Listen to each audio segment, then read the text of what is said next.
a couple of years ago, Angie said. I think you were in Paris, at culinary school at the time. And you didn't mention it? Angie just looked at her, and Mel nodded. Yeah. She wouldn't have told Angie if her high school crush had gotten married either. Oh, wait. Her crush had been Tate Harper, and he had gotten married 6 months ago, to Angie. But you're going to marry Joe, Angie said. And you had a much deeper and longer-lasting crush on Joe than on Danny, right? Well, of course. But I can't believe he married her, Mel said. She shuddered. I mean, he was captain of the basketball team, and totally out of my league in high school, and she was the homecoming queen, so I guess it makes sense. But I always hoped he'd meet someone... Mel's voice trailed off. She was not going to say it out loud. More like you, Angie guessed. This was the problem with besties. They knew you too well. No, not like me, Mel said. She felt the need to protest, even though they both knew she was full of it. But someone more like me than her. Uh-huh, Angie said. She lowered her head and glanced at Mel through her eyelashes. I can't believe you're going to let Cassidy Havers keep you from our reunion. Don't even try it, Mel said. You can't manipulate me into going. You're not that good. But what about the commission? Angie asked. 500 cupcakes, with little 15s on them, and we can do them in the school colors of gold and black. They will look so cool. And we can use them on our website for advertising and get even more reunion jobs.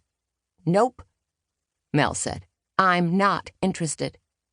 She frosted several more cupcakes and added the sprinkles. Angie didn't move. She just stood there, glaring. Mel knew she was formulating her argument to get Mel on her side. It was never going to happen, not only because Angie didn't have her older brother Joe DeLaura's lawyerly gifts, but also because Mel would not be budged on this. She had less than no interest in seeing anyone from her graduating class. Ever.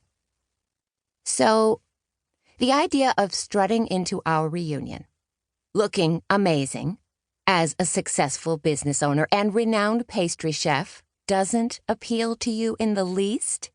Angie asked. Not even a little, Mel said. I could not care less what those people think.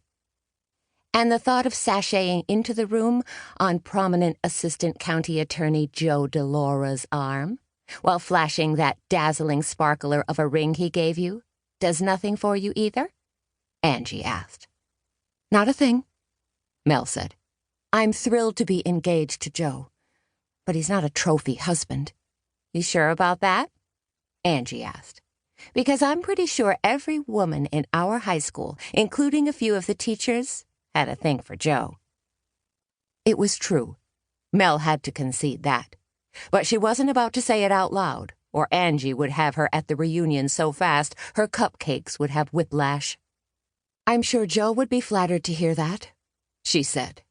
She hefted one large tray of cupcakes onto her shoulder and carried it to the walk-in cooler for delivery tomorrow morning. When she came back out, she noted that Angie had her chin set in a defiant tilt. Oh boy, she wasn't going to let it go.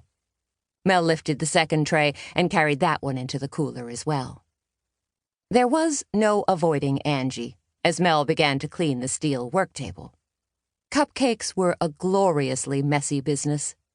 She glanced down at her apron to find some dollops of frosting stuck on the front. She smiled.